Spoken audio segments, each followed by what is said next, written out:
अब मैं नाम है आ चुका हूँ फिर से एक नया वीडियो के साथ। तो गाइस ये वाला लेक्चर नंबर 6 किसके हमारे सोशल चैप्टर का। इससे पहले lecture number 1 2 3 and 4 and 5 cover कर चुके थे और इसमें हम बेसिक्स लेके एक अच्छे लेवल तक डिस्कस किए थे। ठीक है, जितने टाइप के क्वेश्चन बन सकते हैं, पिछले जितने टॉपिक्स मैंने पढ़ा है, जितने टाइप के क्वेश्चन बनते हैं जे मेंस में, जे एडवांस में, सारे टाइप वाइज हमने डिस्कस करते आए हैं और जितने टॉपिक्स हमने पढ़े हैं उसमें सब कुछ बेसिक्स लेके एक अच्छे लेवल तक कवर किए। अब भैया ये होने वाला लेक्चर नंबर 6, अब इसमें क्या पढ़ोगे? मैंने कहा जो लेक्चर नंबर 5 पे जितने टॉपिक मैंने कवर किए थे उसके थोड़ा सा आगे बढ़ेंगे। ठीक है भैया, लेक्चर नंबर 5 में थोड़ा सा क्या पढ़ा, थोड़ा आप रिवाइज कर सकते हो।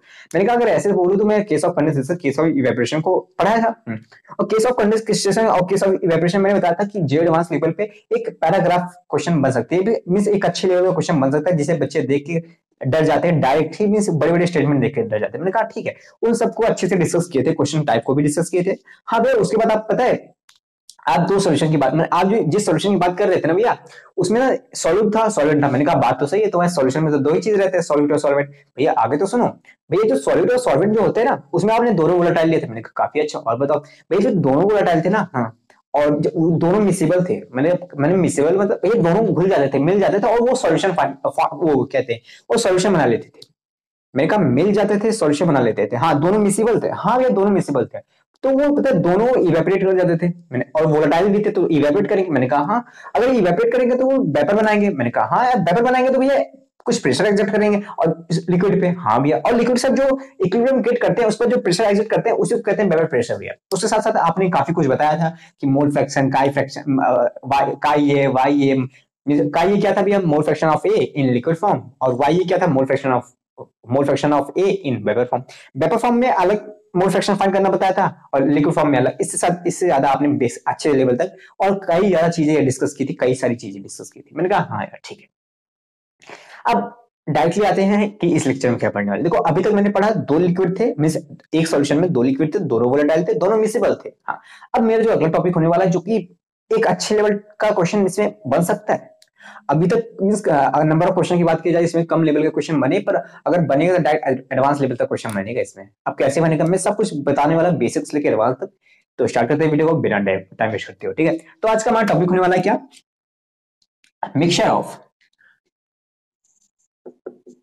Mixture of two volatile liquid, two volatile liquid, both are immiscible, both are immiscible। अब immiscible मतलब भैया immiscible, मैंने कहा I think it is visible. हाँ, oh my God,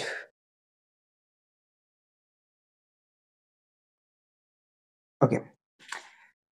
mixture of two volatile liquid, both are miscible। अब देखो इसमें क्या होगा, दो लिक्विड रहेंगे, हाँ एक सॉल्यूट रहेगा, एक सॉल्वेंट रहेगा। हाँ दोनों वोलेटाइल रहेंगे, हाँ पर भाई पता है दोनों वोलेटाइल तो है पर दोनों इमिसिबल है। मतलब यार इमिसिबल मतलब मिलेंगे नहीं, दोनों घुलेंगे नहीं एक दूसरे में। तो घुलेंगे नहीं तो सोल्यूशन कैसे बनाएंगे? हाँ उसमें तो काफी सारी प्रॉब्लम आएंगे। मैंने कहा कैसी प्रॉब्लम? भैया आप मेरी बात सुनो, देखो आपने एक कंटेनर लिया, हाँ मान लो इसमें आपने ए लिया हुआ, ठीक है, मैंने ए लिया, प्योर ए लिया है, सिर्फ ए लिया, मैंने कोई लिक्विड ए है, सॉल्यूट है भैया। अब इसका कुछ वेपर प्रेशर होगा भैया, जो प्योर वेपर प्रेशर होगा भैया पी नॉट ए होगा। मैंने कहा काफी अच्छा है भैया। अगर इसे दूसरे कंटेनर के साथ मिलाओगे ना, मान लो इसमें बी है भैया, ठीक है, मान लो इसमें बी भैया, इसका भी कुछ प्योर वेपर प्रेशर होगा ना बी का। मैंने कहा हाँ यार होगा भैया। वो क्या होगा? मैंने कहा मान लो वो बी पी नॉट बी होगा, पी बी नॉट क्या कहते हैं, पी नॉट बी होगा, ठीक है भैया। भैया ये एक लिक्विड है, ये एक लिक्विड, दोनों पता है फिर दोनों वोलेटाइल है। आपने कहा दोनों वोलेटाइल, पर पता है भैया जब इनका जो सोल्यूशन आता है तो दोनों को एक कंटेनर में मिक्स करते हो ना, जब इसमें ए आते हैं बी आते हैं, पता है भैया, तो होता क्या ये दोनों इमिसिबल भैया तो घुलते नहीं है। अब घुलते नहीं तो यार थोड़ा सा प्रॉब्लम है। मेरी प्रॉब्लम सारी बहुत सारी इसमें क्वेश्चन है, डाउट्स है, थोड़ा सा मुझे क्लियर करो। मैंने कहा कैसे कैसे क्वेश्चन थोड़ा सा मुझे बताओगे भैया? पहली बात तो सुनो, दोनों घुलेंगे नहीं। मैंने कहा तो घुलेंगे नहीं, डेंसिटी अलग होगी सब। मैंने कहा तो अगर मान लो भैया दोनों आपने डाल दिए इस कंटेनर में, हाँ अगर डेंसिटी दोनों की अलग है, हाँ तो दोनों एक तो ऊपर रहेगा एक नीचे रहेगा, जिसकी डेंसिटी कम रहेगी वो ऊपर रहेगा, जिसकी डेंसिटी नीचे रहेगी वो नीचे रहेगा। हाँ, और आपका कहना है कि अगर ये वोलेटाइल है, आपका कहना है कि ये वोलेटाइल है तो जो ऊपर रहेगा वही तो इवेपोरेट करेगा, जो नीचे रहेगा वो इवेपोरेट कर ही नहीं पाएगा। मैंने कहा बात तो सही है तुम्हारी। अब इसका क्या प्रॉब्लम है, इसका क्या सोल्यूशन है? जो ऊपर रहेगा वही तो इवेपोरेट करेगा। हाँ, तो यहाँ पे जो टोटल वेपर प्रेशर निकालेंगे, जो फाइंड करेंगे, उसमें तो ए ही तो आएगा, ए आएगा। बात सही है। भैया और दूसरी प्रॉब्लम, पहली तो हो गई, और दूसरी जो दूसरा डाउट है ये है भैया, ए जो है बी से मिलेगा नहीं, अलग रहेगा, हाँ, तो उसका मोल फ्रैक्शन डिफाइन नहीं होगा। मिलेगा कैसे भैया, ए का सिर्फ मोल फ्रैक्शन 1 होगा भैया, बी का अलग से मोल फ्रैक्शन 1 होगा। आई थिंक एक मिनट रुकना। हाँ भैया, तो अब देखो भैया, दोनों तो मिलेंगे नहीं, हाँ, तो जो मोल इनका जो काई होगा वो डिफाइन नहीं होगा। मैंने कहा क्यों भैया, जो ए होगा ना भैया उसका अलग काई इक्वल टू 1 होगा, और जो भैया बी होगा ना उसका अलग जो काई होगा 1 होगा भैया। तो भैया जब मिलेंगे नहीं तो सबका ए जो है उसका पूरा पूरा काई 1 है, उसका जो मोल फ्रैक्शन है 1 है, वो बी के साथ मिल ही नहीं रहा, तो मोल फ्रैक्शन उसका चेंज कैसे होगा। मैंने कहा काफी अच्छा। बी है भैया, उसका मोल फ्रैक्शन जो काई बी आएगा भैया, जो ये काई ए है, ये काई जो बी है भैया उसका भी 1 रहेगा, वो एक साथ मिल नहीं रहा, तो उसका मोल फ्रैक्शन चेंज कैसे होगा। मैंने कहा ये भी बात सही है। तो यहाँ पे काई नहीं डिफाइन है। मैंने कहा हाँ। यहाँ पे डेंसिटी नहीं, डेंसिटी इक्वल नहीं है। मैंने कहा हाँ। दोनों अगर बनाएंगे नहीं। मैंने कहा हाँ यार, प्रॉब्लम तो है यार, इस वोलेटाइल जो दो इमिसिबल है मिल नहीं रहे, इसमें तो काफी ज्यादा प्रॉब्लम रहता हो। मैंने कहा सॉल्यूशन देखो, पहली बात तो तुम्हारा जो दूसरा डाउट है वो सही है, इसमें काई नहीं डिफाइन होगा, इसमें काई नहीं डिफाइन होगा। मतलब भैया mole fraction of A, mole fraction of A in liquid form 1 रहेगा, मोल fraction of B in liquid form 1 रहेगा, सबका अलग अलग रहेगा। ठीक है भैया, सबका अलग अलग रहेगा। आगे एक और डाउट आया भैया, पर आगे बताऊंगा भैया। ठीक है, मैंने कहा ठीक है। अब मेरी बात सुनो, जो ए रहेगा वो बी रहेगा। मान लो ए लेस डेंसिटी है, बी की डेंसिटी ज्यादा है, तो ए ज्यादा ऊपर रहेगा। तो अगर ए ऊपर रहेगा बी के, अगर उसका डेंसिटी कम है बी से एज कंपेयर बी में, तो वही इवेपोरेट करेगा, बी तो इवेपोरेट कर नहीं पाएगा। मैंने कहा मेरी बात सुनो, अगर मैं इसको पूरा ऐसे घुमाता रहूं मींस इसका मिक्सचर बना दूं, ऐसे मैं बीकर को ऐसे घुमाता रहूं, या मैं कोई चम्मच डाल के ऐसे घुमाता रहूं, तो क्या होंगे, दोनों ऊपर नीचे करेंगे, दोनों के मॉलिक्यूल ऊपर नीचे करेंगे। हाँ, और दोनों मॉलिक्यूल ऊपर नीचे करेंगे, कुछ टेम्परेचर होगा। हाँ, तो दोनों के मॉलिक्यूल जब ऊपर नीचे करेंगे तो दोनों का कुछ टेम्परेचर होगा, और तब दोनों इवेपोरेट करेंगे भैया। मैंने कहा कैसे भैया, मेरी बात सुनो, अगर मान लो यहाँ पे कोई पाइप लगाते, हाँ, यहाँ पे अगर कोई पाइप लगा दे भैया, तो क्या करेंगे, हम यहाँ से फूक मारेंगे, यहाँ से हम फूक मारेंगे, तो यहाँ से हवा मारेंगे तो दोनों ऊपर नीचे बुलबुले छोड़ेंगे भैया। ऐसा होता नहीं, हम करते नहीं बचपन में खेल खेल में, तो मतलब दोनों मिक्स हो जाएंगे, दोनों मिक्स ऊपर नीचे होता है, जो नीचे का ऊपर जाता रहेगा, ऊपर का नीचे आता रहेगा, ऊपर का नीचे ऊपर, ऐसे करता रहता है। तो क्या होगा भैया, एक मिक्सचर टाइप का बन जाएगा। हाँ, एक एजिटेटेड सिस्टम टाइप बन जाएगा। हाँ भैया, बन तो जाएगा। तो भैया दोनों इवेपोरेट करने लगेंगे। मैंने कहा इसका सोल्यूशन तो यार तुमने अच्छा नहीं करा। तब ये दोनों इवेपोरेट करेंगे, तो भैया यहाँ पे ना जो vapour pressure, total vapour pressure आएगा ना भैया, जो यहाँ पे जो पीटी डिफाइन होगा ना भैया, उसमें पी नॉट ए भी आएगा, पी नॉट बी आएगा। हाँ, पर भैया टोटल वेपर प्रेशर निकालने के लिए एक फॉर्मूला हुआ करता था हमारे पास। मैंने कहा क्या भैया, टोटल वेपर प्रेशर निकालने के लिए फॉर्मूला हुआ करता था, P not A into chi A plus P not B into chi B. हाँ, I think it is visible. हाँ, विजिबल है ना भैया, बेसिकली ये फॉर्मूला हुआ करता था। पर आपने क्या कहा कि इसमें जो काई है, काई ए काई बी, ये तो डिफाइन नहीं है, सबका 1 ही 1 है। अगर सबका 1 1 है तो 1 पुट कर देते हैं, तो इसका टोटल वेपर प्रेशर क्या आ जाएगा भैया, P not a plus P not be, P not a plus P not be. मतलब ये इसमें काय का कोई टर्म ही नहीं आ रहा है। तो भैया जो पहले वाला जो हम लोग पढ़े थे, जो सॉल्यूशन पढ़े थे, और जो अभी ये वाला पढ़ रहे हैं भैया, इसमें तो डायरेक्ट टोटल वेपर प्रेशर, जो टोटल वेपर प्रेशर पीटी है भैया, वो P not a plus P not be से आ रहा है। इसमें काय का कोई टर्म ही नहीं आ रहा भैया। मैंने कहा आ तो रहा है बेसिकली हाई का, अगर फॉर्मूले से देखे जाए तो, पर इसमें काय ए काय बी 1 1 है, तो उसका कोई मतलब नहीं है। ठीक है भैया, हमने इसका टोटल वेपर प्रेशर निकालना सीख लिया, इसका पी नॉट ए होगा, पी नॉट बी होगा। हाँ, और मेरी बात सुनो भैया, मेरी एक और डाउट आ गई भैया। मैंने कहा आपकी एक और डाउट आ गया। हाँ भैया, एक और डाउट आ गया डाउट आ गया। मैंने कहा इतना कुछ क्लियर किया, डेंसिटी क्लियर किया, ये काय क्लियर किया, और कैसा डाउट हो सकता है भैया, एक और है। मैंने कहा क्या, ये जो वेपर बनेंगे, हाँ वेपर बनेंगे तो कुछ वेपर प्रेशर बनाएंगे, हाँ, जो कि आपने पीटी कहा, समझ गया आपकी बात। पर जो वेपर बनेंगे, हाँ, उसका भी तो कुछ मोल फ्रैक्शन होगा। हाँ, जिसको आपने वाई ए वाई बी करके कुछ बताते थे, इसको तो आप लिक्विड फॉर्म में जो मोल फ्रैक्शन करते थे उसको काई ए काई बी कहते थे। हाँ, जो कि 1 ही 1 होगा। पर यहाँ पे क्योंकि जब मिल नहीं रहते तो 1 ही 1 होगा, पर यहाँ पे कुछ जो वेपर फॉर्म में मोल फ्रैक्शन होंगे, वेपर फॉर्म में ए भी होगा, वेपर फॉर्म में बी भी होगा, उनका भी तो मोल फ्रैक्शन होगा। पर भैया जो वेपर होंगे वो तो यहाँ पे मिलेंगे, ऐसा तो है नहीं वहां पे भी इमिसिबल हो। वेपर वेपर तो भैया यहाँ पे मिलेंगे। हाँ, मिलेंगे तो है भाई, बात तो सही। अगर डबल वेरिएबल मिलेंगे तो यहाँ पे Y A Y be define होगा भैया। मैंने कहा बेसिकली बात सही है तुम्हारी, वाई ए वाई बी भी डिफाइन होगा, पर इस यहाँ पे काई ए काई बी नहीं डिफाइन होगा, Y A Y be define होगा। क्योंकि क्योंकि वेपर ए और वेपर बी मिलेंगे, मिक्स होंगे, दोनों का मोल फ्रैक्शन चेंज होगा और दोनों का मोल फ्रैक्शन प्लस करोगे तो इक्वल टू 1 आएगा। ठीक है ना? ठीक है भैया, हम आपकी बात समझ रहे हैं। तो यहाँ पे Y A Y be define हुआ। ठीक है भैया, अगर मैंने कहा वाई ए अगर हमें फाइंड करना हो तो कैसे फाइंड करेंगे भैया? वाई ए ये सब तो डाल्टन्स लॉ के हिसाब से हम लोग फाइंड करते थे ना, डाल्टन सर ने जो लॉ दिया था उसके हिसाब से फाइंड करते थे।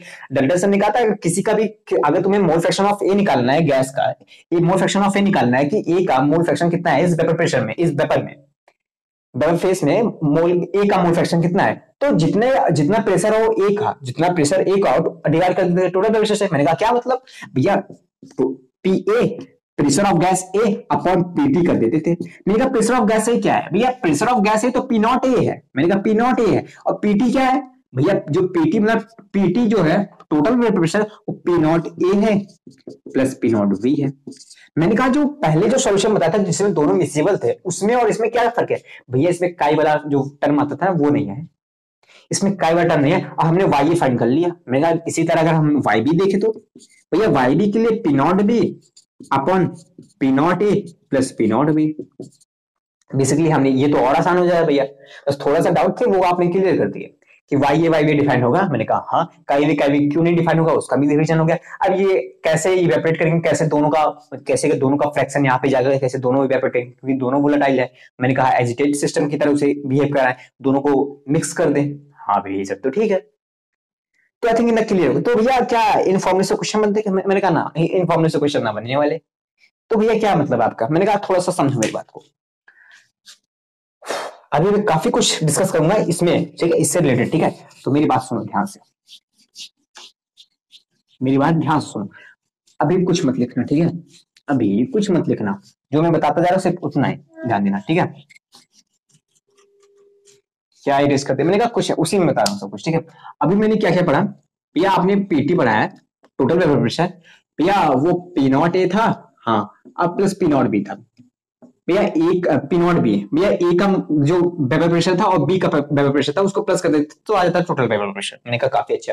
मैंने कहा काई ए क्या हुआ? काई बी भैया वो सब डिफाइन नहीं था। मैंने कहा वाई ए, हाँ भैया वाई ए डिफाइन था भैया। मैंने कहा वाई ए क्या था भैया? वाई ए जो था ना भैया वो था गैस ए का pressure upon total vapour pressure. और पीटी क्या होगा भैया?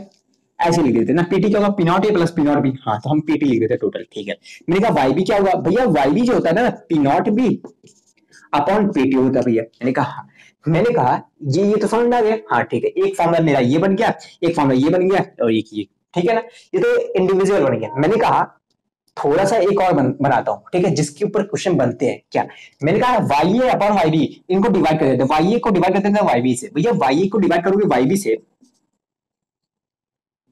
मोल फ्रैक्शन ऑफ ए को डिवाइड करो मोल फ्रैक्शन ऑफ बी को इन वेपर फॉर्म। ये सब वेपर फॉर्म के कंडीशन है। हाँ भैया, तो पीटी पीटी कैंसिल आ जाएगा क्या? P not A upon P not B. भैया एक ये आ गया मेरे पास भैया, mole fraction of A in vapour form mole upon में mole fraction of B in vapour form equal to P not A upon P not B आ जाएगा। Vapour pressure of gas A upon vapour pressure of gas B आ जाएगा। मैंने कहा यार काफी कुछ समझ गया। इतना समझ रहे हो? हाँ, इतना कुछ समझ रहे हैं। ओके, कितना टाइम हो गया? 13 मिनट। ठीक है, मैंने कहा जब इतना समझ गया थोड़ी सी और मेरी बात सुनो। ठीक है, थोड़ा सा मेरी और बात सुनो। ये जो वाई है, क्या तुम बता सकते हो ये वाई क्या? हाँ भैया वाई बता सकते हैं। वाई जो है ना भैया, mole fraction of A in vapour form, mole fraction of B in vapour form. मैंने कहा ये मोल फ्रैक्शन होता क्या है? अरे भैया, अगर किसी चीज का मोल फ्रैक्शन हमें फाइंड करना होता है, मान लो कि हमें ए का मोल फ्रैक्शन फाइंड करना हुआ, काई ए फाइंड करना हुआ, तो हमने जो पढ़ा था अगर ए का फाइंड करना हुआ तो moles of A upon moles of A plus moles of B करते थे। हाँ, इतना था। तो भैया ये तो काई ए डिफाइन था लिक्विड फॉर्म के लिए, जो वाई होता था वो वेपर फॉर्म के लिए होता था। वो भी तो ऐसा कुछ होगा भैया, वो भी तो कुछ ऐसा होगा। हाँ, तो मैं वाई को ऐसा लिख सकता हूं। हाँ, और वाई बी को भैया, वाई बी जब आप लिखोगे तो वाई बी के लिए यहाँ पे moles of B upon moles of B plus moles of A, यही तो होगा भैया।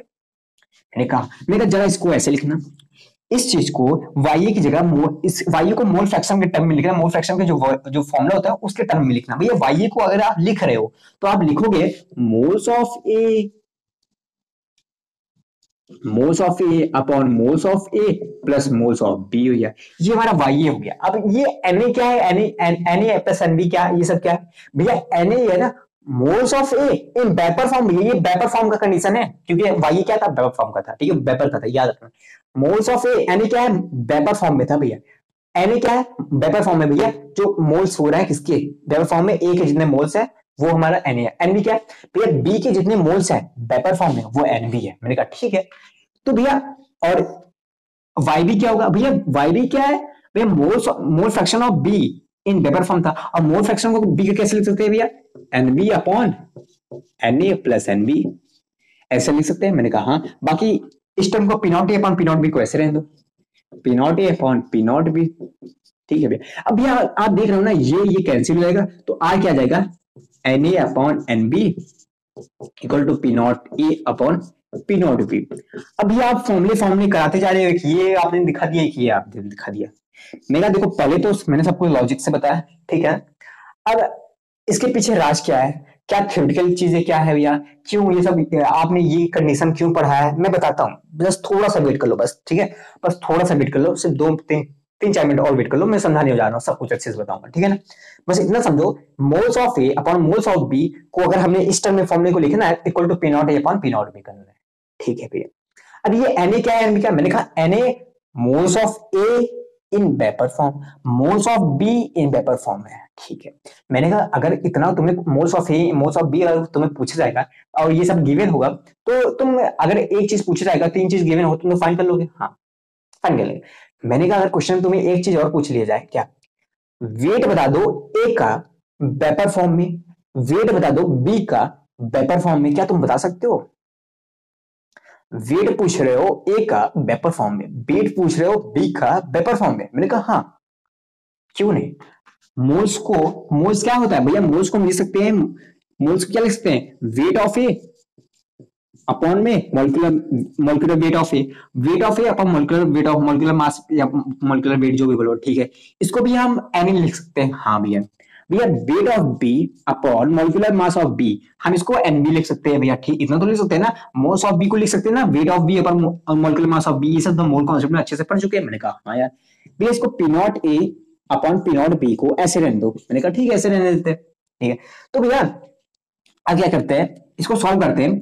अब ये तो ऊपर जाएगा, हाँ ये ऊपर जाएगा तो एम बी ऊपर चला जाएगा, और एम बी ऊपर चला जाएगा, डब्ल्यू बी ऊपर। जब सॉल्व करोगे पूरा तो आज क्या जाएगा, हमने कहा वेट के टर्म में लिखना है, इधर जो टर्म है सब कुछ वेट में, क्या है मतलब भैया, weight of A upon weight of B, और जो भी बचेगा इधर ले जाना है, p not A upon P not B, molecular weight of A, molecular weight of B. I think it is visible. हाँ राइटिंग थोड़ी खराब है क्या,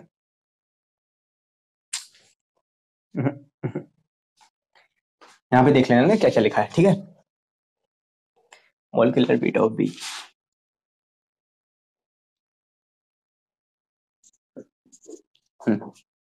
मेरी बात सुनो, मेरी बात सुनो, इधर से वो पढ़ रहा है ना लाइट का, चलो ठीक है। मैंने क्या कहा, मैंने कहा weight of A upon weight of B, मैंने वेट के टर्म में ला दिया ये सब, ठीक है। मैंने ये सब वेट के टर्म में ला दिया, ठीक है। अगर हमें वेट पूछा जाएगा, मोल हमें अगर मोल तो पता है, मोल से हमें वेट में जाना होगा तो हम इससे आ जाएंगे, ठीक है। मेरे जो क्वेश्चन बनते हैं ये वेट वाले फॉर्मूले से बनते हैं, ठीक है, वेट वाले फॉर्मूले से बनते हैं। पर भैया हमें अभी भी बहुत कुछ डाउट है। मैंने कहा ठीक है चिंता मत करो, मैं तुम्हारा डाउट भी बताता हूँ, मैं तुम्हारा सॉल्यूशन बताता हूँ, ठीक है ना। सुनो मेरी बात ध्यान से। मैंने क्या फॉर्मूला लिखे, वाई ए और ये मींस वाई के टर्म में मैंने मोल्स के टर्म में लिख दिया, और वेट के टर्म में मैंने फॉर्मूला लिख दिया, ठीक है। ये फॉर्मूले कोई बड़ी बात तो नहीं है, बड़ी बात तो नहीं है, पर ये जो आपने केस लिया ये भी कोई बड़ी बात नहीं है, समझना कोई बड़ी बात नहीं है। पर ये होता क्यों है, थोड़ा सा एक्सप्लेन कर सकते हो, इस केस की क्या जरूरत पड़ी। मैंने कहा देखो कुछ ऐसे ऑर्गेनिक लिक्विड रहते हैं ना, जैसे कि ब्रोमोबेंजीन, आइडोबेंजीन, बहुत सारे ऑर्गेनिक लिक्विड रहते हैं। तुम ऐसे समझो ऑर्गेनिक लिक्विड, ठीक है ना, इनके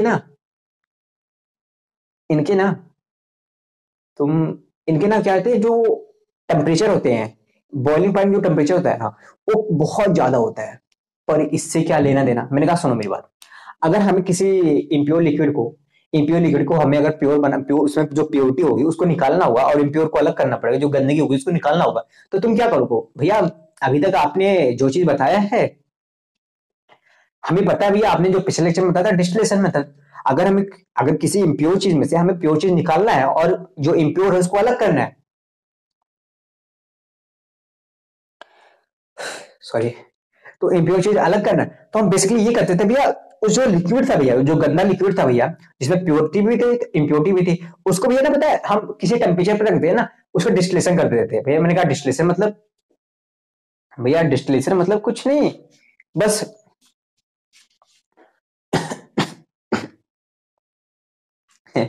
मेरी आवाज मेरे कान में गूंज रही है यार, पता नहीं। हाँ भैया। तो अब उसको डिस्टिलेशन कर देते हैं भाई। डिस्टिलेशन मतलब ये भैया कुछ रख देंगे, मतलब टेम्परेचर किसी टेम्परेचर पर रख देंगे उस इम्प्योर लिक्विड को, तो भैया जो प्योरिटी रहेगी ना, अब इम्प्योर का तो टेम्परेचर बहुत ज्यादा हाई रहेगा, तो किसी टेम्परेचर पहले पे किसी किसी पहले टेम्परेचर पे जो प्योरिटी रहेगी वो इवेपोरेट कर जाएगी। हाँ, जब इवेपोरेट कर जाएगी उसको, उस इवेपोरेट जो की रहेगी भैया उसको अलग करके उसको कंडेंसेट कर लेंगे। हाँ, कंडेंसेट कर लेंगे, और कंडेंसेट करने के बाद हम उसको, वो हमारा प्योरिटी मिल जाएगा और इम्प्योर लिक्विड अलग हो जाएगा। ये थी केस था भैया, ये डिस्टिलेशन का था, हमें स्टीम डिस्टिलेशन इसे बोल सकते हैं भैया। ये इम्प्योरिटी को अलग करने था प्योर से, अगर हमें किसी इम्प्योर लिक्विड को अलग करना है उसकी इम्प्योरिटी को, तो हम ऐसे कर सकते थे भैया डिस्टिलेशन मेथड से। मैंने कहा यार काफी अच्छा, मैंने कहा काफी अच्छा। पर पता है कुछ ऑर्गेनिक लिक्विड ऐसे होते हैं जिनका टेम्परेचर काफी ज्यादा होता है, बहुत ज्यादा होता है, 400 degree, 500 degree, 600 degree, 800 degree, 900 degree, इतना ज्यादा होता है। मैंने कहा हाँ इतना ज्यादा होता है। अब तुम कितना हीट करोगे यार, अब तुम कितना हीट करोगे, बात तो सही है, ऑर्गेनिक लिक्विड। हाँ ठीक है। अब पहला तो डाउट ये है कि इतना ज्यादा होता है तो कैसे करेंगे, ठीक है, पहला डाउट ये है। दूसरी चीज मेरी बात सुनो, ये जो ऑर्गेनिक लिक्विड होते हैं ना, बेसिकली ना, ये पानी के साथ, हाँ, इमिसिबल होते हैं। ये पानी के साथ इमिसिबल होते हैं। अब ये पानी के साथ इमिसिबल होते हैं, क्या मतलब? हाँ तो कहा था? सॉरी यार। हाँ, तो कहाँ पे था? तो आ, मैं कहाँ पे था? भूल गया। हाँ भैया, तो ये ऑर्गेनिक जो लिक्विड होते हैं ये ना, इनका टेम्परेचर तो हाई रहता है पहली बार, हाँ, और पहली बार ये पानी के साथ ना इमिसिबल होते हैं। इमिसिबल होते हैं, मैंने कहा हाँ, ये इमिसिबल होते हैं, ये पानी के साथ मिलते नहीं है, ठीक है। अब बात आई तो इन्हें कैसे अलग करेंगे। मैंने कहा कोई ऑर्गेनिक लिक्विड है, हाँ वो इम्प्योर है, हाँ, अगर मुझे अलग करना हुआ, हम डायरेक्ट बात बोलता हूँ, अगर ऑर्गेनिक लिक्विड है उसको हमें, वो इम्प्योर है, अगर मुझे उसे अलग करना हुआ तो हम बेसिकली करेंगे क्या? एक मिनट, मुझे हंसी की बारी।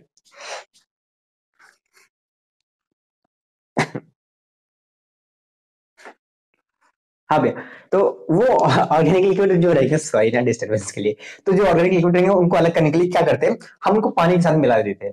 अब वो पहली बात तो वो गंदगी है, हाँ, और वो पानी के साथ मिलाएंगे तो वो, पहली बात तो वो मिलेंगे नहीं, हाँ, इमिसिबल केस रहेंगे। तो हमारे ये केस बन गए, हम दोनों लोग मिलेंगे नहीं, ठीक है। पहली बात, टेम्परेचर ऑर्गेनिक लिक्विड का बहुत ज्यादा है, तो पानी जल्दी 100 डिग्री पे इवेपोरेट हो जाएगा, और वो तो बहुत टाइम लगाएगा। मैंने कहा हाँ, पर इसीलिए मेरी बात सुनो, जब जब ये ऑर्गेनिक लिक्विड पानी के साथ मिलता है तो इमिसिबल होता है, और जब इवेपोरेट होता है और इवेपोरेट, इनका जो बॉइलिंग पॉइंट होता है, जब ये बॉयल होते हैं, बॉयल होने पे इवेपोरेट होंगे, हाँ। अब जो पता है बॉइलिंग पॉइंट होता है क्या है, क्या भैया? बॉइलिंग पॉइंट ये होता है कि जब एटमॉस्फेरिक प्रेशर से हमारा वेपर प्रेशर प्रेशर इक्वल हो जाए, तो उसे कहते हैं बॉइलिंग पॉइंट, और जो कि एक एटमॉस्फेयर के इक्वल हो जाना चाहिए, ठीक है। हाँ भैया इतना समझ गया, एक एटमॉस्फेयर के इक्वल होना चाहिए। पर मान लो पानी का वैसे भी बॉइलिंग पॉइंट होता है 100 डिग्री सेंटीग्रेड, और मान लो जो ऑर्गेनिक लिक्विड मैंने डाला है, जो इम्प्योर लिक्विड है, उसका मान लो 700 डिग्री है, हाँ ठीक है। पता है जब दोनों को मिलाएंगे ना, जब दोनों को मिलाएंगे तो ये केस होगा पहली बार। फिर जब इवेपरेट करेंगे तो पता है ये 100 डिग्री के अंदर ही, 100 डिग्री के अंदर ही इवेपरेट होने लगते हैं, इनका बॉइलिंग पॉइंट चेंज हो जाता है। पहला डाउट, जब एक का 700 डिग्री था और एक का 100 डिग्री था, 100 डिग्री पानी का था, 700 डिग्री उस इम्प्योर का था, मिलाया इनको, मिलाने के बाद इनका जो बॉइलिंग पॉइंट है वो 100 डिग्री से भी कम आ गया। मैंने कहा हाँ, अगर 100 डिग्री से कम आ जा रहा है तो और आसानी से इवेपोरेट हो जाएंगे। मैंने कहा हाँ इवेपोरेट हो जाएंगे, पर पानी भी इवेपोरेट होगा।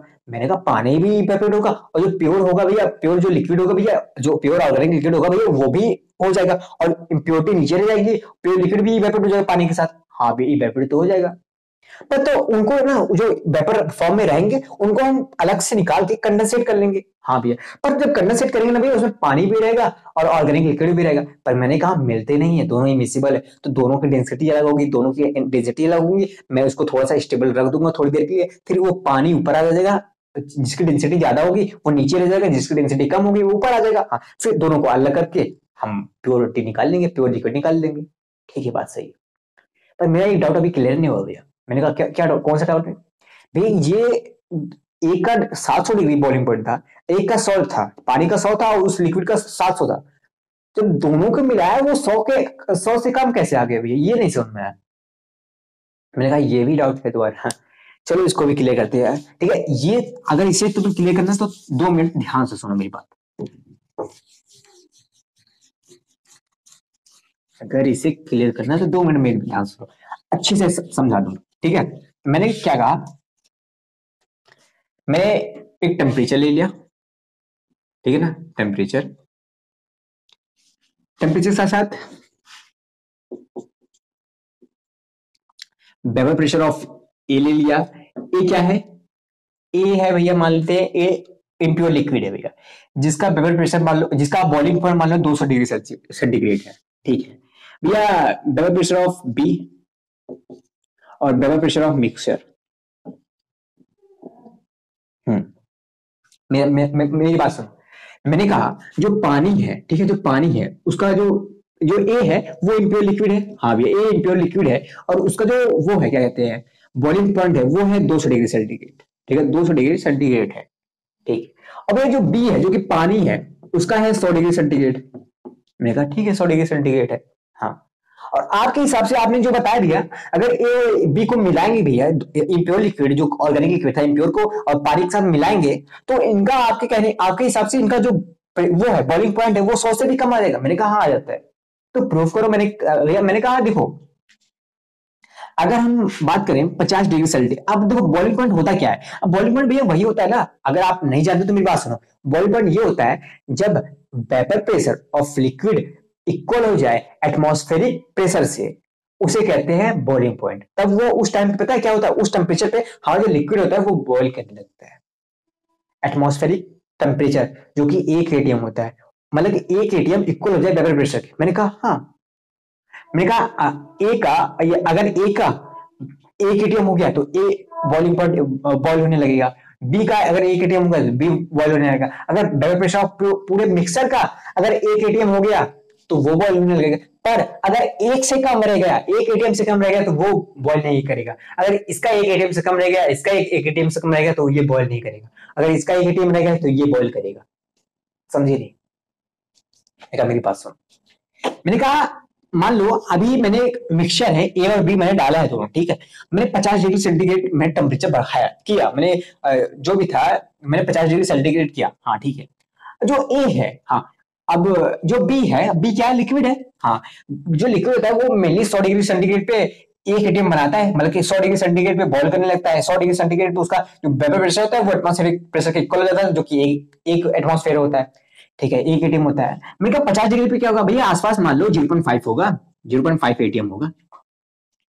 हाँ, तो 100 डिग्री पे अगर 1 होता है तो 50 डिग्री सेंटीग्रेड पे 0.5 मान लो ना, कोई ऐसा नहीं है कि मैथमेटिक्स यहाँ यूज करें, मैं मान लो 0.4 मान सकते हो, कुछ मान लो। अब उतना कम तो होगा ना, 100 डिग्री पे 1 होता है, 50 डिग्री पे तो कम ही होगा। हाँ भैया, मैंने कहा vapour pressure of A boiling point तो यहाँ पे 200 डिग्री सेंटीग्रेड था, तो यहाँ पे 50 डिग्री सेंटीग्रेड है, मतलब ये 1 atm नहीं होगा, 1 से कम होगा। मैंने कहा मान लो, क्या कितना मानते हैं भैया? मान लेते हैं 0.2 मान लेते हैं, मान लेते हैं 0.25 मान लेते हैं, ठीक है। हाँ, 0.25 मान लेते हैं एटीएम इसके है। हाँ, मैंने कहा तो total vapour pressure of mixer क्या होगा भैया? अब भैया ए का जितना वेपर प्रेशर है, बी का जितना वेपर प्रेशर है, टोटल करेंगे तो टोटल वेपर प्रेशर मिक्सर आ जाएगा। हाँ, total vapour pressure of mixer कितना आएगा? 0.25 प्लस 0.5 कितना आएगा? 0.75। भैया अब भी देखो ना, इसका 1 atm से कम है, ये बॉयल नहीं करेगा, इसका भी 1 atm से कम है, ये बॉयल नहीं करेगा, इसका भी, इस मिक्सचर का 1 atm से कम है, ये बॉयल नहीं करेगा। आई थिंक इट इज विजिबल। हाँ भैया, अब ये बॉयल ना करने वाले हैं। मैंने कहा यार बात तो सही तुम्हारी। अब ये सब तो बॉयल ना करने वाले, अब क्या करेंगे? मैंने कहा आप टेम्परेचर बढ़ा देते हैं। मैंने कहा हाँ टेम्परेचर बढ़ा देते हैं। मान लो टेम्परेचर को 10 डिग्री बढ़ा दिया, 60 डिग्री कर दिया, ठीक है। मैं कहा टेम्परेचर बढ़ा है तो इसका भी कुछ एटीएम बढ़ेगा। हमने कहा 0.52 मान लेते, थोड़ा सा बढ़ेगा। हाँ, इसका मैं कहा 0.35 मान लेते हैं, ठीक है ना। 0.35 इसका भी कुछ बढ़ेगा क्योंकि टेम्परेचर मैंने बढ़ा दिया, ठीक है भैया बढ़ेगा। मैंने कहा टोटल में प्रेशर मिक्सर क्या आ गया भैया, इसका प्लस कर लेते हैं भैया, आ जाएगा 7, 5 to 7, 8 आ जाएगा ना, आई थिंक 0.87 ना। हाँ भैया 0.87। मैंने कहा यार अब भी ना हमारा मिक्सचर में बॉयल नहीं हो रहा है, अब बॉयल नहीं होगा तो इवेपोरेट नहीं होगा, तो जब बॉयल नहीं हो रहा है तो भैया कैसे हम इम्प्योरिटी को अलग करेंगे प्योरिटी से, हमारी दिक्कत आ गई। मैंने कहा थोड़ा सा और टेम्परेचर बढ़ाते हैं, मान लो टेम्परेचर कर देते हैं 70 नहीं 80 कर देते हैं, डायरेक्ट कर देते हैं 80 डिग्री सेंटीग्रेड। अब 80 डिग्री सेंटीग्रेड पे करने के बाद देखो, मान लो ये 0.6 हो गया, बढ़ के 0.6 हो गया, ठीक है 80 डिग्री सेंटीग्रेड पे, ठीक है। ये हो गया 0.4 हो गया भैया, ये अब भी 0.4 है, एक के बराबर नहीं है, तो अभी ये ना बॉयल नहीं करेगा। ये 0.6 है, एक के बराबर नहीं है भैया, एक एटीएम के बराबर नहीं है, 0.6 एटीएम है, अभी ये बॉयल नहीं करेगा। पर इनका जब सम करोगे ना भैया, ये एक एटीएम आ जाएगा भैया। देखो जो है इम्प्योर लिक्विड भैया, वो 80 डिग्री पे इवेपोरेट नहीं हो रहा है, जो बी भैया पानी जो है वो 80 डिग्री पे इवेपोरेट नहीं हो रहा है इंडिविजुअली, पर भैया जो इनका मिक्सचर है भैया वो 80 डिग्री पे इवेपोरेट हो जा रहा है। ये 100 डिग्री से कम आया टेम्परेचर, हाँ उसका इक्वल हो गया किसके, एक एटीएम के भैया, मतलब कि मिक्सचर इनका 100 डिग्री से कम हो जाएगा, इवेपोरेट हो जाएगा भैया। 100 डिग्री से अंदर 80 डिग्री में ही बॉयल हो जाएगा भैया। क्या मैंने अभी जो बताया था कि एक का टेम्परेचर 200 डिग्री है, एक का टेम्परेचर 100 है, तो अगर हम दोनों को मिला देंगे उनका जो बॉइलिंग पॉइंट टेम्परेचर होगा वो 100 से भी कम आ जाएगा। क्या ये मैंने प्रूफ कर दिया? हाँ भैया प्रूफ तो कर दिया। मैंने कहा हाँ बस यही सब है, बस इन सब मेथड से ये तो है किस लिए मैंने ये सब बताया, ये टेम्परेचर वाला जो आपको समझाया कि टेम्परेचर कम क्यों हो जाता है, ठीक है भैया। और आपने ये ऑर्गेनिक बेसिकली जो भी मैंने दूसरा मेथड बताया इमिसिबल लिक्विड का, ये ऑर्गेनिक लिक्विड के लिए ही मेनली यूज होता है। काफी कुछ है जो कि इमिसिबल टाइप के लिक्विड होते हैं उनका यूज होता है, ठीक है ना। आई थिंक ये थ्योरी आपको समझ आई होगी जो मैंने अभी ओरली समझाई आपको, हाँ ठीक है भैया। पर बात ये आती ना भैया, ये थ्योरी ना तो हाँ, ये तो हमारा बेसिक मजबूत करता है, पर जो हमारे जो क्वेश्चन मजबूत करेंगे, क्वेश्चन प्रैक्टिस करना, ये तो हम खुद करेंगे। हाँ, पर हमें थोड़ा सा बता सकते हो कि किस टाइप के क्वेश्चन बन सकते हैं? मैंने कहा अगर एक एडवांस लेवल के हिसाब से एक एक्सपेक्टेड क्वेश्चन की बात करें, अगर मैं आपके सामने स्टेटमेंट लिख दूं, बड़ा सा हो जाएगा, ठीक है। रुको मैं वीडियो को पॉज करता हूँ, फिर मैं स्टेटमेंट लिख देता हूँ ना। हाँ तो देखो मैंने ना पहले क्वेश्चन को लिख दिया, ठीक है, एक फ्रेम किया क्वेश्चन। अब देखो ये क्वेश्चन जो है ना एक एडवांस लेवल टाइप के ऐसे क्वेश्चन फ्रेम हो सकते हैं, ठीक है ना। जो अभी मैंने दूसरा जो कैटेगरी पढ़ा है जो इमिसिबल लिक्विड के, वो क्वेश्चन ऐसे फ्रेम हो सकते हैं, ठीक है भैया। अब मेरी बात सुनो, अब ऐसे क्वेश्चन पे मत कूद जाना, क्वेश्चन तो आसान है, ठीक है ना, पर मेरी बात सुनो। अब अब देखो अभी तक मैंने जितना बताया कि ये मेथड क्यों यूज होता है, किस लिए, किस चीज के लिए यूज होता है, डिस्टिलाइज करने के लिए यूज होता है, कैसे यूज होता है, कि टेम्परेचर कम क्यों हो जाता है मिक्स करके, ये सब क्यों हो जाता है, मतलब जो भी चीज मैंने बताया अभी, ठीक है, जो भी बताया वो मैंने समझाने के लिए सब कुछ बताया, ठीक है ना, डिटेल में, ठीक है। पर जो क्वेश्चन फ्रेम होते हैं वो 3-4 मैंने फॉर्मूले बताए थे, जी जी, उन्हीं में से होते हैं, ठीक है भैया। और उनमें से भी जो लास्ट में मैंने फॉर्मूला बताया था weight of A upon weight of B equal to P not A upon P not B into M A upon M B, ऐसे करके फॉर्मूला लिखाया था ना, वो उनसे ना मेनली ज्यादा फॉर्मूला बनते, ज्यादा क्वेश्चन बनते हैं उस टाइप से। और वैसा ही क्वेश्चन ये भी है, an unknown compound is immiscible with water, ठीक है। हमें ऐसे पता चल गया है कि ये इमिसिबल वाला केस है, ठीक है। एन अननोन कंपाउंड, कोई अननोन कंपाउंड है वो इमिसिबल है पानी के साथ, ठीक है। ये अननोन कंपाउंड कौन सा है, मान लेते हैं ए है, कोई ए नाम देते हैं, बाद में पता कर लेंगे कौन है, हाँ ठीक है ए है। It is steam distilled at 98 degree centigrade. मेरी बात सुनो, इसको ना डिस्टिलेट किया गया, वो 98 डिग्री सेंटीग्रेड पे वो हो गया, इवेपोरेट होने लगा, 98 डिग्री सेंटीग्रेड पे ये बॉयल होने लगा, मतलब कि दूसरा केस है। ठीक है भैया, टेम्परेचर कम हुआ था, दोनों जब दोनों का टेम्परेचर अलग अलग था, उसके बाद जब मिक्सर कर दिया तो इनका टेम्परेचर 98 डिग्री सेंटीग्रेड हो गया, पहली बात तो ठीक है, क्लियर है। एंड पीटी पीटी रखा है, टोटल वेपर प्रेशर जो पीटी है भैया वो कितना है 725, 725 टॉर है, 725 टॉर है। एंड पी नॉट H2O का मान लेते हैं ये जो कंपाउंड है नो ए है और जो वाटर है वो बी है, ठीक है। ये पी नॉट बी देखा है भैया, पी नॉट बी क्या है H2O का 700 टॉर बताया गया, जो टोटल वेपर प्रेशर है वो 725 टॉर है और पानी का जो वेपर प्रेशर है 700 टॉर है। मतलब भैया हमें पी नॉट ए नहीं गिवन है, पी नॉट बी तो गिवन है, पानी को मैंने मान लिया बी है, तो पी नॉट बी गिवन है, पी नॉट ए नहीं गिवन है। मैंने कहा टोटल तुम्हें गिवन है, पी टी इक्वल टू क्या होता है p not a plus P not be. हाँ तुम्हें पी नॉट बी गिवन है जो कि है कितना 700 और पीटी गिवन है कितना 725, इधर ले जाएंगे तो आ जाएगा कितना 725 माइनस 700, हमें क्या पता चलेगा पी नॉट ई। हमें पी नॉट ई कितना पता चल गया, पी नॉट ई कितना है 25 टॉर है भैया।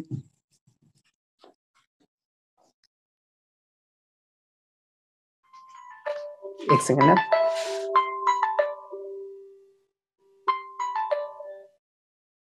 ओके ठीक है ना, I think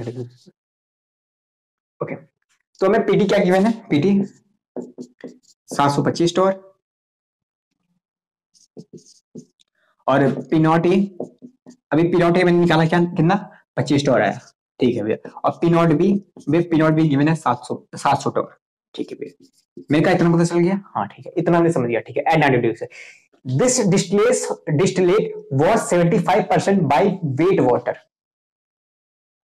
calculate the molecular weight of unknown compound. वो जो अननोन कंपाउंड है उसका मॉलिक्यूलर वेट हमें फाइंड करना है, पर हमें ये बात सुनो, this distillate was 75% by weight water, मतलब बात सुनो, जब वो इवेपोरेट हो गया ना, जो मिक्सचर था जब इवेपोरेट हो गया, उसको कंडेंसेट किया गया, ठीक है। उसमें देखा गया जो पानी मिला, हाँ उसमें पानी होगा और वो मॉलिक्यूल जो लिक्विड होगा, जो ऑर्गेनिक लिक्विड जो भी लिक्विड है अननोन कंपाउंड है, वो अननोन कंपाउंड भी होगा और लिक्विड होगा। जो लिक्विड है ना वो 75% है, मान लो टोटल 100% होंगे, 75% लिक्विड है और जो लिक्विड जो मैंने हो गया 75% वो है, 75% वाटर है, बाय वेट बोला है, वेट वाटर है, 75% वेट है किसका वाटर का, तो 100 में से अगर 75% वेट वाटर का है तो लिक्विड का क्या होगा, जो अननोन कंपाउंड उसका 25 होगा भैया, उसका 25 होगा, ठीक है, इतना समझे, ठीक है। मैंने कहा काफी अच्छा। अब जो देखो ये वेट वाला ऐसा है, पहली बात हमें पता चल गया ये हमारा इमिसिबल वाला केस है। पहली बात ये वेट ऑर्डर दिया ना तो हमें कुछ लग रहा है वेट वाला फॉर्मूला कुछ ऐसे लगाते हैं शायद फाइंड हो जाए हमसे। तो ये वेट वाला फॉर्मूला कौन सा होगा, मैंने कहा यही ना, weight of A upon weight of B equal to P not A upon P not B into M A upon M B. अब ये एम बी क्या है, molecular weight of A, molecular weight of B.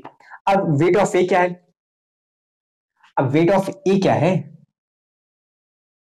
भैया, weight of A given है क्या हमें भैया, जो जो इवेपोरेट हुआ उसको कंडेंसेट किए गया। अब ये वेट ऑफ ए क्या है भैया, ये वेट है ना ए का इन वेपर फॉर्म, हाँ तो ये जो इवेपोरेट हुआ था उसको कंडेंसेट कर दिया गया, हाँ वही तो वेपर फॉर्म में होगा। हाँ भैया जो ए है ना भैया, ए है अननोन कंपाउंड, वो 25 होगा क्योंकि पानी जो बी है भैया वो 75 है, अगर वो 75 है तो भैया वो 25 होगा भैया, ठीक है भैया।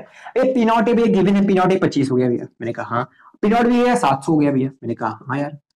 मॉलिक्यूलर वेट ऑफ ए भैया, मॉलिक्यूलर वेट ऑफ ए भैया, ए का अननोन कंपाउंड है, ये तो हमें फाइंड करना है भैया, एम भी फाइंड करना है, मैंने कहा हाँ। मॉलिक्यूलर वेट ऑफ बी, अब बी क्या है पानी में, पानी का मॉलिक्यूलर वेट भैया 18 होता है। मैंने कहा इनको सॉल्व करने के बाद जो एम ए आएगा, एम ए जो आएगा 120 आ जाएगा भैया, 120 टॉर आ जाएगा भैया, सॉरी 120 आ जाएगा, इसका क्या मॉलिक्यूलर वेट ऑफ ए 120 आ जाएगा भैया, ठीक है ना। तो समझ में, तो इन फॉर्मूले के बेस के ऊपर बस एक ये है कि जो स्टेटमेंट दिया गया थोड़ा सा आपको थोड़ा सा कंफ्यूज करके दिया गया, स्टेटमेंट थोड़ा सा और पैराग्राफ बढ़ा सकते हैं, कुछ डाटा एक्स्ट्रा दे सकते हैं जो कि हमें कोई काम का नहीं होगा, ठीक है ना, ठीक है भैया। तो आई होप तुम समझोगे कैसे क्वेश्चन फ्रेम हो सकते हैं, ठीक है ना। आज थोड़ा सा बुखार था यार, इसलिए आई थिंक मैंने पूरा 100% नहीं दे पाया, पर मैंने जितना समझाया काफी कुछ समझाया, बहुत कुछ समझाया, पूरा समझा डाला है, ठीक है ना। तो ये जो मेरा टॉपिक था अभी तक, हाँ ये टॉपिक यहीं पे खत्म होता है, ठीक है ना, ये टॉपिक यहीं पे खत्म होता है, ओके भैया। एक क्वेश्चन कैसे फ्रेम हो सकता है, ये एक एडवांस लेवल का क्वेश्चन है, जेएमएस लेवल पे आ गया तो ये एक अच्छा लेवल का क्वेश्चन माना जाएगा, ठीक है। ऐसा नहीं है कि ये जेएमएस में आ नहीं सकता, अगर ये जेएमएस में आता है तो ये एक अच्छी लेवल का क्वेश्चन फ्रेम किया जाएगा, ठीक है ना। तो आज हमने एक ही टॉपिक कवर कर पाया जो कि था mixture of two volatile liquid both are immiscible, ठीक है ना, which both are miscible immiscible, ठीक है, दोनों इमिसिबल। अब क्यों होते हैं, टेम्परेचर क्यों कम होता है, अब क्यों इसका मेथड का यूज किया जाता है, ये सब मैंने सारी चीज डिस्कस कर दी है, ठीक है। अब थोड़ा सा इनका जो क्रक्स होगा, क्या कमेंट सेक्शन में तुम बता सकते हो कि इनका क्रक्स क्या है।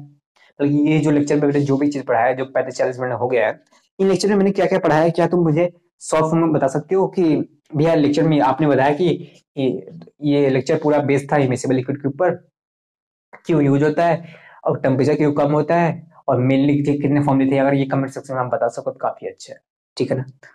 तो मिलते हैं नेक्स्ट वीडियो में, तब तक के लिए वेट, मतलब कि तब तक के लिए पढ़ाई करते रहना, वेट करना नेक्स्ट वीडियो तक, और नेक्स्ट वीडियो कल तक आ जाएगा, ठीक है ना। ओके, जिसमें हम कवर करेंगे ideal solution, non ideal solution, और हमारा अच्छे लेवल का क्वेश्चन यहाँ से भी फ्रेम होते हैं। ये आप तो ये सब कहते हैं, मैंने कहा मैं सारी चीजें बेसिक्स लेके अच्छे लेवल तक ले जाता हूँ, और क्वेश्चन में फ्रेम होते हैं भाई, फ्रेम होते हैं। अगर हम एक एक क्वेश्चन की बात करें ना, एक एक क्वेश्चन की अगर हमें छोड़ना नहीं तो हमें सब कुछ कवर करना पड़ेगा, पहली बात तो। और हम सब कुछ कवर कर रहे हैं, अगर हम चैप्टर वाइज अगर पढ़ रहे हैं डिटेल में, पहला चैप्टर मैंने पढ़ा, दूसरा चैप्टर पढ़ा, तीसरा चैप्टर पढ़ा, आपका हक बनता है कि आपने पहला, आपको आपका हक ये है कि आपको पहले को अच्छे से पढ़ना है, दूसरे को अच्छे से पढ़ना है, ऐसे सभी चैप्टर को पढ़ना है, ठीक है ना। और हाँ, क्वेश्चन को पीवाईक्यू को, पहले क्वेश्चन प्रैक्टिस तो आपके सर कराए वो वैसे करते जाना, पर जो पीवाईक्यू है उनको टाइप वाइज कवर करना, ठीक है। टाइप वाइज कवर करने से आपको अच्छे कवर हो जाएगा।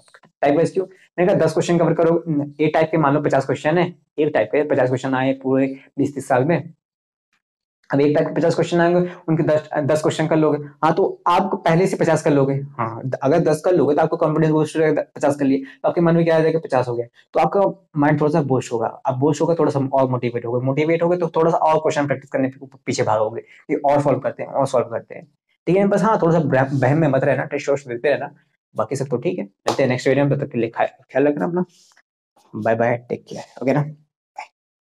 आई थिंक ये लाइट पड़ेगी ना यहाँ पे, ऐसे तो हटने वाला, देखो यहाँ पे जो हुआ ना, अब देख लो भाई साहब आज सर दर्द कर रहा है, सर सब क्या होता है।